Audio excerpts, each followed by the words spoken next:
Baik, selamat pagi, salam sejahtera buat semua. Assalamualaikum warahmatullahi wabarakatuh. Eh, Alhamdulillah kita ketemu lagi untuk materi keempat perkuliahan termodinamik ya. Pertemuan keempat ini dengan topik adalah hukum ke-0 termodinamika. Materi ini bisa saudara pahami dengan membaca buku Zimensky, yaitu Head and Thermodynamics bab 1 ya. Oke. Kita lihat ya bahwa di dalam materi ini kita akan melihat dasar dari termodinamika itu bagaimana kesetimbangan dari sistem. Di sini kesetimbangan sistem termodinamik seperti yang kita bahas di pertemuan pertama, ya. Kita akan melihat bagaimana sistem itu akan mencapai kesetimbangan dalam hal temperatur. Maka bila dua sistem, ya, seperti yang kita bahas di minggu pertama, kalau kita tempatkan air di gelas, ya, maka walaupun gelas itu ditutup, maka air dalam gelas itu lama-kelamaan akan dingin. Temperaturnya akan turun. Kenapa?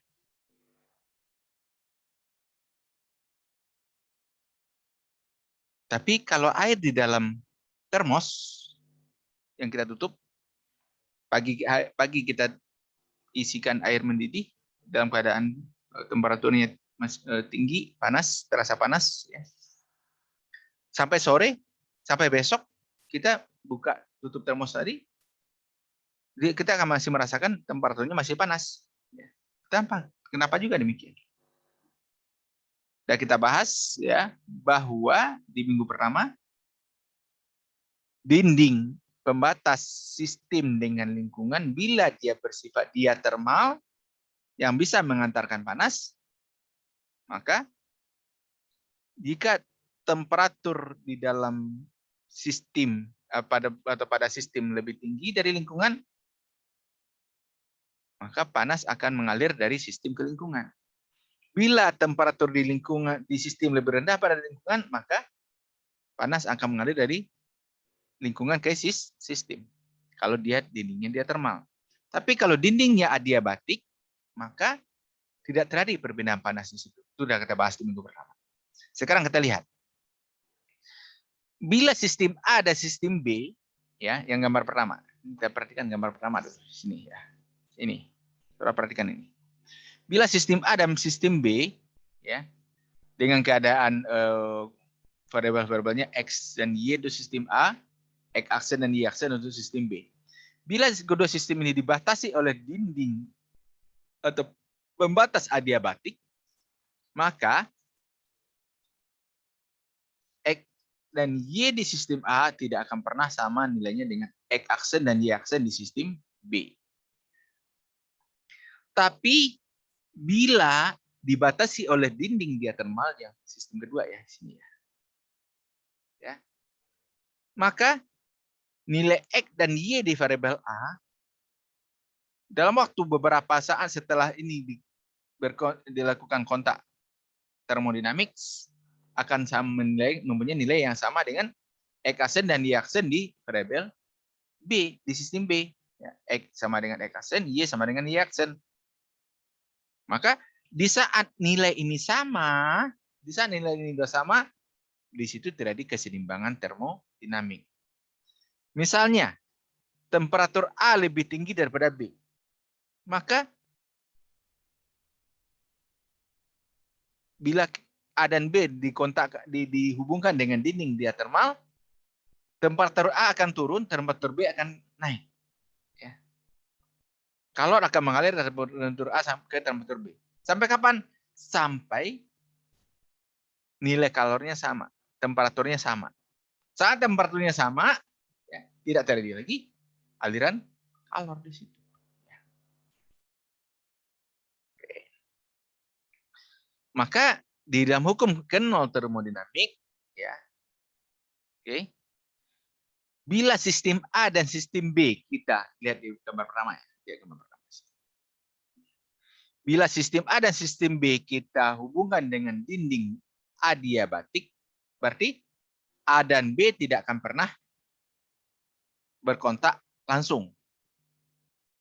Namun, bila A dan C, B dan C itu dihubungkan dengan dinding diatermal, maka dalam satu saat A dan C akan setimbang termal. B dan C akan setimbang termal. Di saat A dan B setimbang termal, B dan C setimbang termal, maka A dan B juga pasti setimbang termal. Walaupun A dan B dipisahkan dengan dinding adiabatik di sini. Sebaliknya, bila A dan B dipisahkan dengan dinding diatermal, tapi dengan C dipisahkan dengan dinding adiabatik, maka A dan C tidak akan pernah setimbang termal, B dan C tidak akan pernah setimbang termal, maka di saat A dan B setimbang termal, tidak akan pernah setimbang termal dengan C. Kenapa? Di sini dia tidak akan kontak. Di sini nggak ada kontak di sini. Ya. Ini nggak ada kontak dia. Karena di sini adiabatik. Beda dengan sini. Beda dengan gambar pertama. Oke? Paham dengan gambar ini ya? Maka kita lihat di sini ya. Bahwa untuk sistem A, misalnya ya, ini prosesnya, ini sistem 1, 2, 3 ya.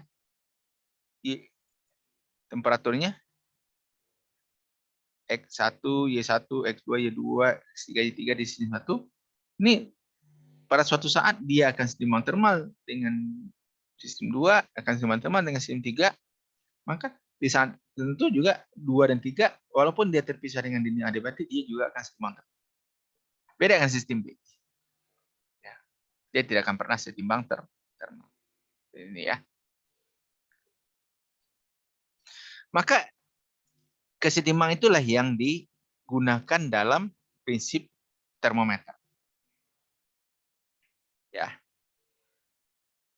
Bahwa di termometer,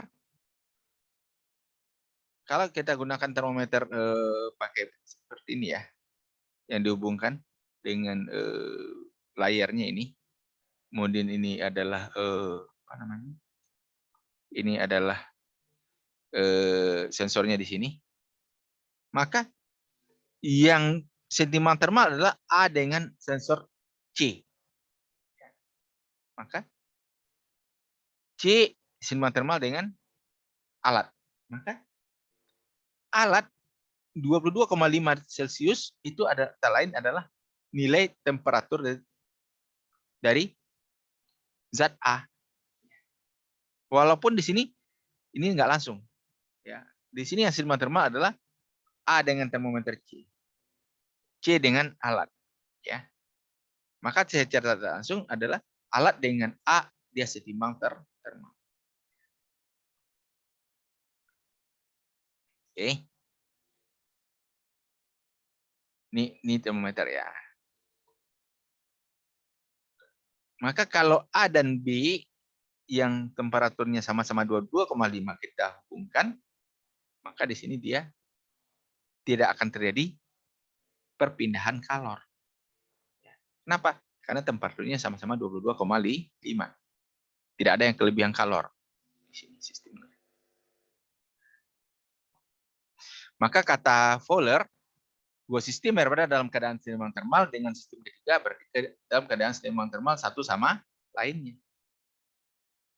Maka hukum inilah hukum merupakan penjabaran hukum yang lain dan secara intuisi mendahului hukum ke-1 dan hukum kedua termodinamika. Jadi kenapa disebut hukum ke-0? Ini ada dua falsafah. Pertama, karena dia mendasari hukum ke-1 dan hukum kedua. Yang kedua ada juga yang mengatakan bahwa hukum ke-1, hukum kedua sudah dibunyikan. Sementara hukum ke-0 baru ditemukan. Sementara hukum ke-0 adalah mendasari hukum 1 kedua. Maka disebutlah hukum kesetimbangan termal ini sebagai hukum ke-0 termodinamik. Karena itu akan membantu hukum kesetimbangan termodinamik akan mendasari hukum kekalahan energi termodinamik di hukum pertama dan hukum kedua tentang entropi atau mesin kalor. Kita tahu bahwa suhu atau temperatur adalah besaran skalar yang dipunyai oleh semua suatu sistem termodinamik. Sehingga kesamaan temperatur adalah syarat yang perlu dan cukup untuk menggambarkan kesetimbangan termal.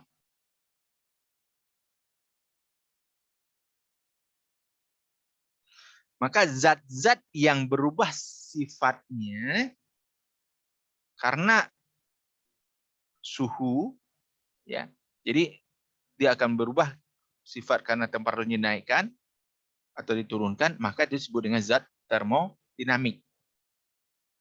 Besaran fisis yang berubah dengan suhu, maka disebut dengan dinamakan sifat termodinamik. Kita lambangkan dengan X, ya, sifat termodinamik. Oke. Jadi suatu zat, ya, T, temperatur, X, sifat termodinamik, ya, maka dia berhubungan linear di sini, berhubungan linear. A ini adalah kemiringan garis linear antara T dan X. Maka nilai A ini tak lain adalah 273,16 Kelvin per X pada temperatur titik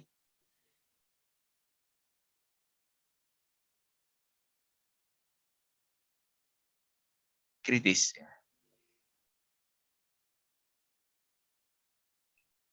Maka perbandingan dua temperatur dari dua zat yang mempunyai sifat termodinamik berbeda bisa kita tentukan dengan persamaan ini. Ya. Bawah sini, ini kan konstan ya, nilai A ini kan konstan. Maka T1 per X1 sama dengan T2 per X2.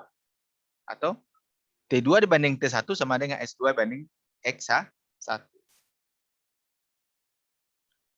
Maka kalau kita menghitung temperatur sebagai dari suatu zat X adalah 273,16 Kelvin kali X, ya. X yang kita ukur zat apa bagi dengan X titik triple-nya. Sorry. X TP ini X titik triple atau triple point, ya. Titik triple-nya. Oke. Maka kita harus menentukan titik tetap standar yang dinamakan titik triple A air. Titik triple air adalah suhu yang berkaitan dengan keberadaan bersama tiga wujud zat, betul wujud padat, cair, dan uap dalam keadaan setimbang. Setiap zat hanya memiliki satu titik triple saja, berbeda dengan zat satu dengan zat lain mempunyai titik triple yang berbeda. Tidak ada zat yang mempunyai titik triple yang sama. Ini contoh ya. Pernah saudara ke daerah Dieng misalnya ya, di situ kita akan menemukan ada es di situ, ada air di situ, dan ada uap air di situ. Maka di saat itu air tidak membeku, es tidak mencair, dan di situ juga ada uap, maka disitulah disatakan dalam keadaan setimbang termal, titik kritis atau titik triple. Ini adalah salah satu juga, ini bukan di Dieng ya, ini ada di daerah Washington ya, Amerika Serikat. Di sini ada air, danau, di sini air, di sini ada es, nah di sini ada uap di sini, ada asap di atas es ini ada asap. Lihat di sini ada asap es, ya. Maka mereka dalam keadaan setimbang termal semua. Maka ini disebut dengan titik triple. Suhu di sini ada suhu triple, tekanannya ada tekanan titik triple. Bisa juga kita buat seperti ini ya. Kita punya sebuah tabung, kemudian di sini kita tempatkan ini ada Katupnya di sini adalah gas, di sini es, ini es. Maka di sini tabung lain kita tempatkan di sini. Gas, udara di sini. Ini ada air, ada es, ada udara. Maka di sini bila kita destilasi ke dalam bejana berbentuk U, air yang kita destilasi ke sini, pipa U ini, jika udara dalam bejana telah kita kurang keluarkan, sehingga di sini menjadi ruang hanya uap air, ya. Kemudian dimasukkan campuran membeku, di sini ini tabung ini membeku, sehingga di sini dia akan membeku, di sini akan membeku. Air di sekitar di dalam ini akan membeku. Ya, sini terbentuk es, di sini tetap air, kemudian di sini akan terbentuk uap air. Ya. Maka keadaan ini menggambarkan titik triple A air. Jika campuran pendingin kita hilangkan, yang ini ya, ini kita hilangkan, ini kita angkat, ya, ini kita angkat, dan diganti dengan termometer, maka lapisan es akan meleleh. Selama fase itu masih bersama, maka kita akan dapatkan temperaturnya, ya, T3 kita ambil suhu titik kritis, maka X3-nya adalah sifat termal pada titik kritis. Sifat termodinamik pada titik kritis X3. Maka suhu empiris dapat kita nyatakan T adalah sifat termodinamik zat itu dikali dengan temperatur titik kritisnya dibagi dengan sifat termodinamik titik kritisnya.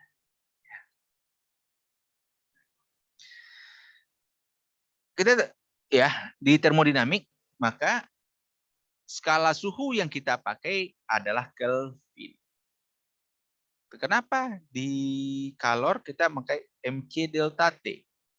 Delta T-nya boleh Kelvin, boleh Celsius. Kenapa? Karena delta T.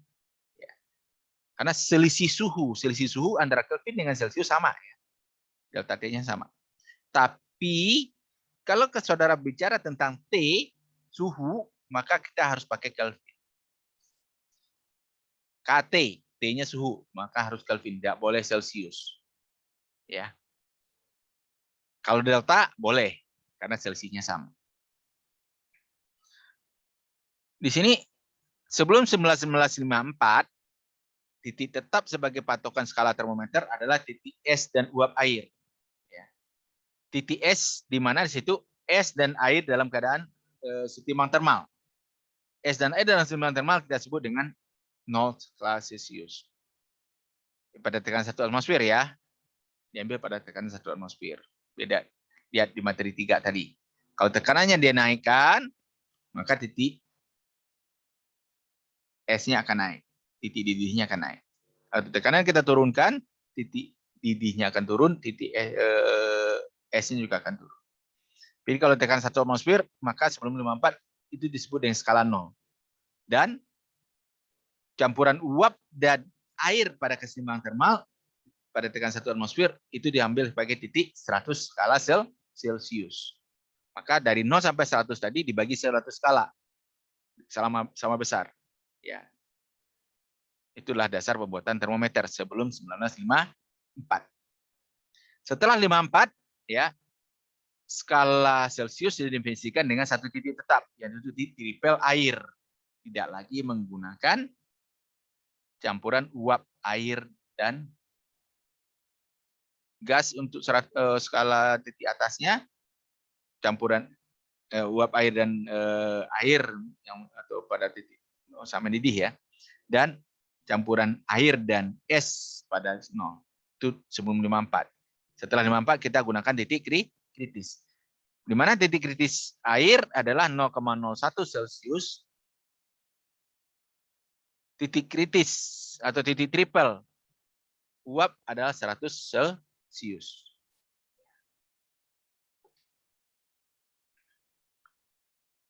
Maka kalau kita menentukan skala Kelvin, maka skala Celsius ditambah 273,15. Kemudian setelah pada tahun 1967 didefinisikan bahwa 1/273,16 itu adalah sebagai skala Kelvin dari suhu titik triple A air. Ya. Maka kita lihat di sini perbandingan termometer. Kita lihat sini ada yang menggunakan tekanan sebagai sifat termodinamik untuk termometer gas pada volume konstan. Ya, maka ini temperatur dengan tekanan. Ada juga termometer gas, termometer resistor kawat platinum. Maka resistor nilai hambatan sebagai sifat termodinamik. Termokopel, maka nilai GGL-nya sebagai sifat termodinamik. Ya, ini yang membedakan. Oke. Ini beberapa contoh ya perbandingan termometer yang menggunakan termometer pada konstanta CO. Ya. Ini termokopel sifatnya, GGL-nya, suhunya. Ini yang hambatan resisten platinum. Ini yang volume konstan untuk H2, volume konstan untuk ya.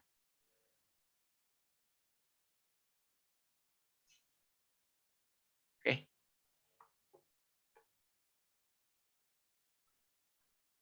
Jadi kita mengenal ada yang termometer gas volume konstan, maka sifat termometernya adalah tekanan. Hambatan listrik, maka hambatan listrik. Termokopel EMF-nya, elektromagnetik pulse-nya, ya. GGL-nya, gaya gerak listrik. Uap helium maka tekanan, ya. Jadi sifat termometriknya. Garam parametrik maka suseptibilitas magnet sebagai sifat termometriknya. Radiasi benda hitam maka emitansi radiasi menjadi sifat termometrik. Ini lambang sifat termometrik. Ya. Oke. Maka ini perbandingannya, kalau Celsius didih air itu 100, Fahrenheit 212, Kelvin itu 373,15, Rankine itu 671,67, Reaumur 80 Celsius 80 dan seterusnya. Maka titik triple airnya maka di sini Celsius itu adalah 0,01 ya. Ini 32,02, ini 273,16, ini 491,69. Kemudian kalau di sini nilainya min 273,15, maka di sini min Fahrenheit adalah min 459,67, Kelvin ini 0, ya. Rankine ini 0. Jadi Kelvin dan Rankine akan 0 pada min 273,15 Celsius.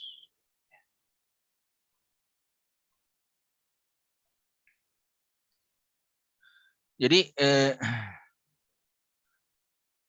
dulu bagaimana kita membuat ya sebelum 50 ya ini termometer di tekanan es dan air dan keadaan seimbang termal pada tekanan 1 atmosfer.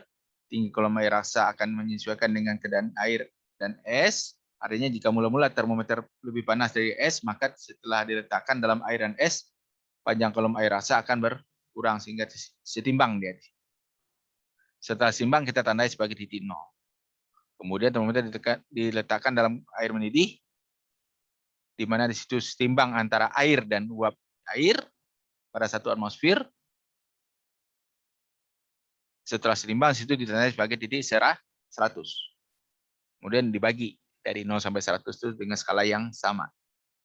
Itu dasarnya sebelum 54 ini ya. Oke, ini termometer gas volume konstan, ini contohnya.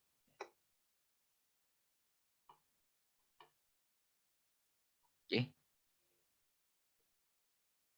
Maka diukur tekanannya adalah tekanan atmosfer dikurang tekanan di dalam ini Pro GH ya, tekanan hidrostatik ya.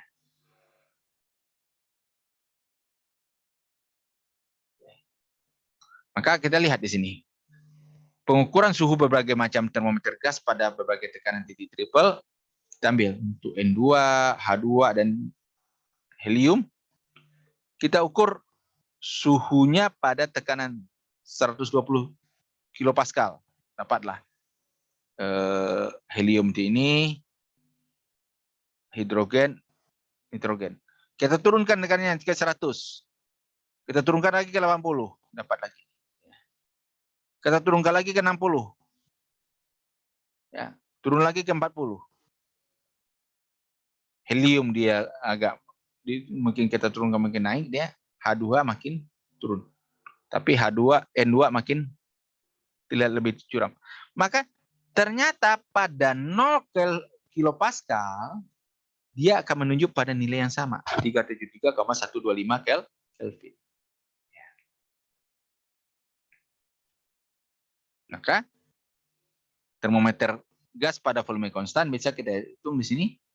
T-nya adalah perhitungan temperatur pada volume konstan adalah 273,16 Kelvin. Ini adalah suhu titik triple.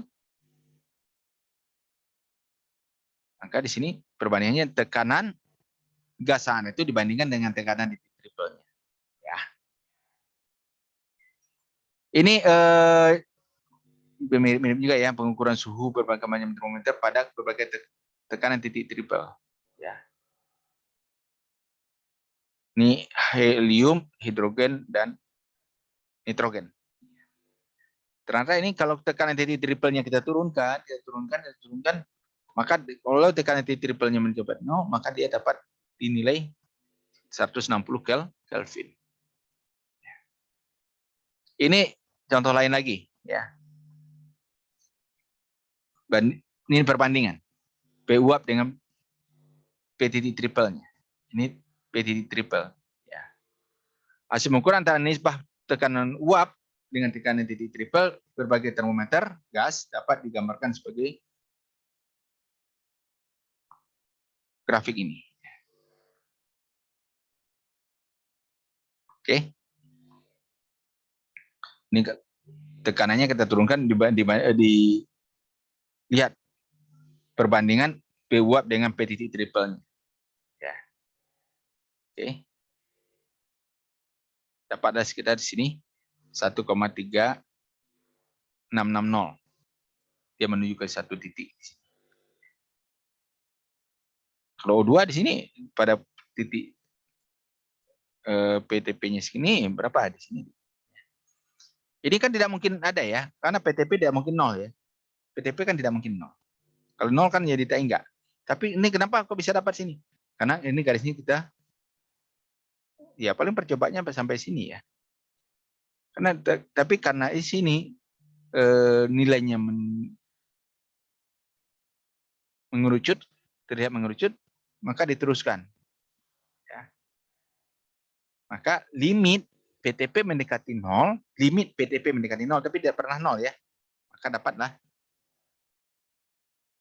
perbandingannya itu menjadi P uap dengan PTP-nya adalah 1,3660. Nah, masuk ke sini. P per PTP-nya. Ya. Dikali dengan, maka temperaturnya berapa sana itu? Ya, dikali aja 73,16. Kali 1,3660. Kita misalkan di sini titik triple dari zat murni atau air murni adalah sebagai titik tetap, maka kita tahu bahwa titik triple air tidak sama dengan titik es ya. Kenapa? Karena tekanan titik triple bukan 1 atmosfer, tapi itu bukan 4,5658 torr. Es dalam keseimbangan termal dengan air murni tidak mempunyai saturasi, ya. Saturasi nggak ada ya. Oke, maka di sini kita lihat bahwa suhu es sama dengan 100 kali tekanan uap per tekanan uap kurang tekanan S-nya. Atau 100 dibagi tekanan uap per tekanan S dikurang 1.